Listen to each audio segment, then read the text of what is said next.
Assalamualaikum dan salam Sarawak sayang bersama saya Fidas Matram. Tumpuan berita. Bermula 1 April 2022, sempadan Sarawak akan kembali dibuka kepada pengunjung dari semenanjung Malaysia maupun luar negara.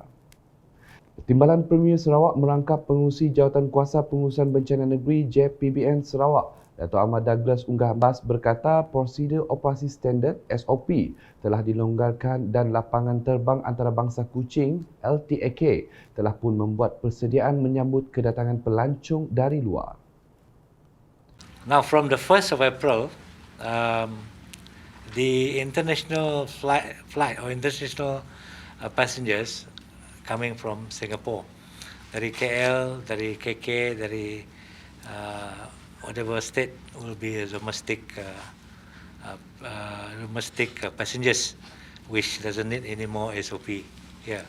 Tapi untuk international passengers that come from Singapore, we have two category. Yang pertama adalah people yang duduk di Singapore, Singaporean coming to Malaysia through Sarawak. For them, all they need to do is register with MySejahtera and do pre-departure test. And when they come to Kuching, there won't be any more arrival tests for them. That means they can go straight and visit. Beliau berkata demikian dalam sidang media selepas melawat LTAK pada Jumaat. Jelasnya bagi penumpang domestik, pengembara tidak perlu memohon enter Sarawak dan mengisi borang pengisytiharan eHealth EHDF serta muat turun aplikasi MySejahtera dan mengisi borang soal selidik yang berkaitan sudah memandai. Tambah beliau lagi, bagi penumpang yang transit dari luar negara seperti London, Australia, Jerman, Jepun atau di mana sahaja mereka berada, kumpulan penumpang tersebut diwajibkan untuk mendaftar dengan aplikasi MySejahtera dan mereka juga dikehendaki membuat ujian pra-pelepasan kendiri 2 hari sebelum berlepas. Mengenai sempadan Brunei dan Indonesia, beliau berkata ia sedang dalam pembincangan mengenai SOP yang dipersetujui untuk polisi pasca 1 April. So, pending that decision, the SOP yang kita guna pakai sekarang diteruskan. Tapi kita berharap bahawa kedua-dua negara itu dapat membuat keputusan cepat. Kerana matlamatnya adalah dengan pembukaan sempadan kita ini, kita berharap bahawa kegiatan-kegiatan ekonomi pun slowly coming back. And also this is part of our transition to endemicity.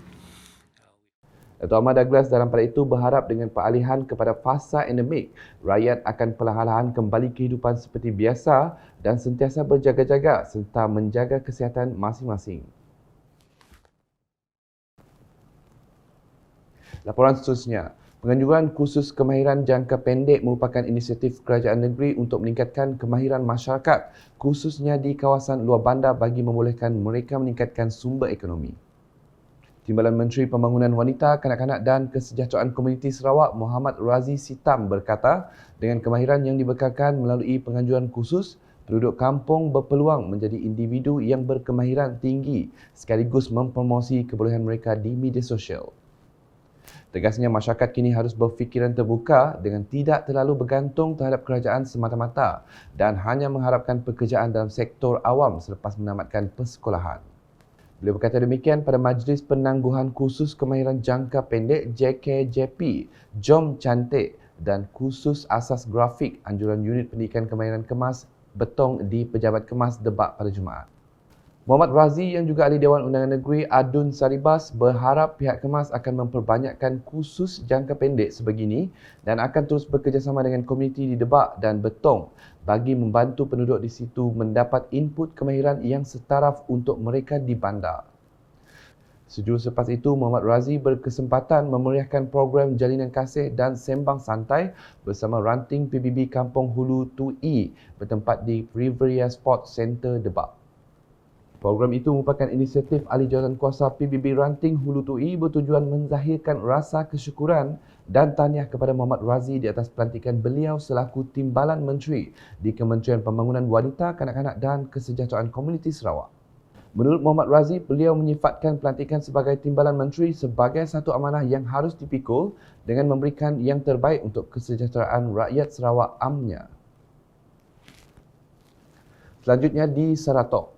Sebanyak 15 pasukan di daerah Saratok dan Kabong menyertai pertandingan sepak takraw tertutup Kalaka di gelanggang sepak takraw Kampung Melayu Roban.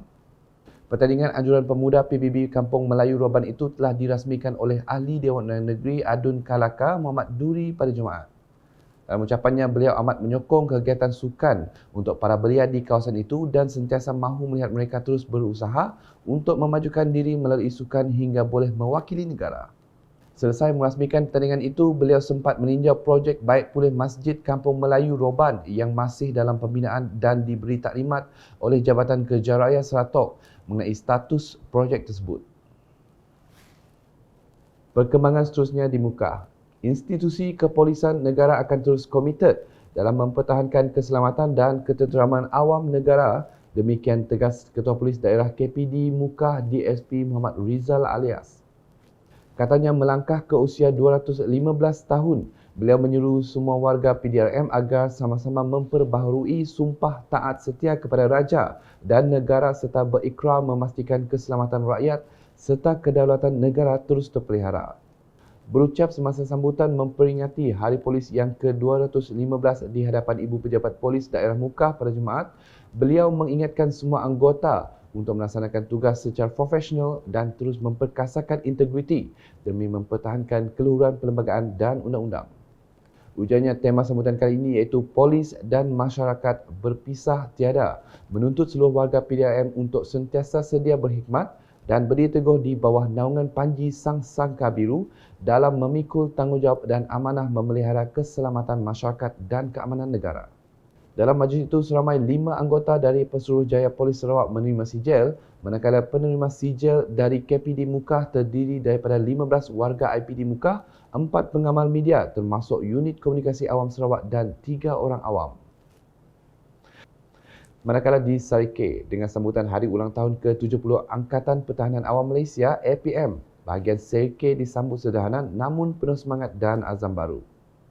Bagi menghargai warga APM yang telah menyumbangkan jasa dan bakti, sambutan kali ini disambut dengan penuh makna selain memperingati tarikh penubuhan pertahanan awam secara rasmi pada 24 Mac 1952.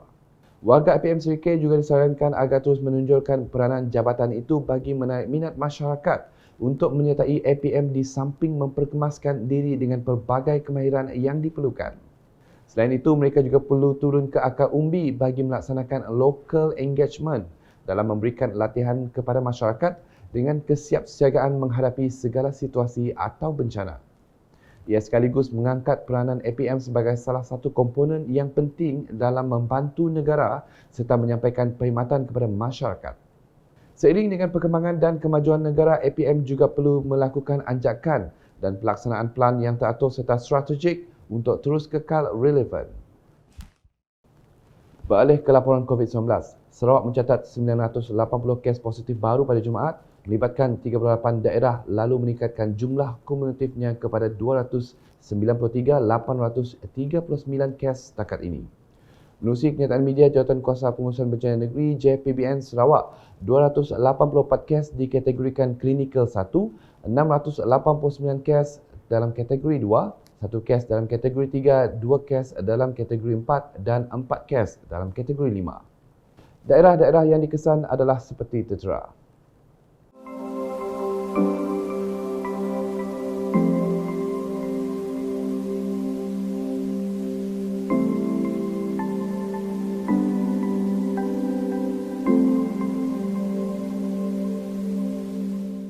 Kenyataan sama juga memaklumkan terdapat 3 kes kematian baru akibat wabak itu, melibatkan 3 orang lelaki berumur lingkungan 51 hingga 75 tahun, berasal dari Kuching, Semarahan dan Mukah. Sekian edisi Tengah Hari bersama saya Fidas Matrang. Berita lebih lanjut boleh didapati di semua platform media sosial UKAS termasuk portal ukas.sarawak.gov.my dan UKAS channel di YouTube. Salam UKAS.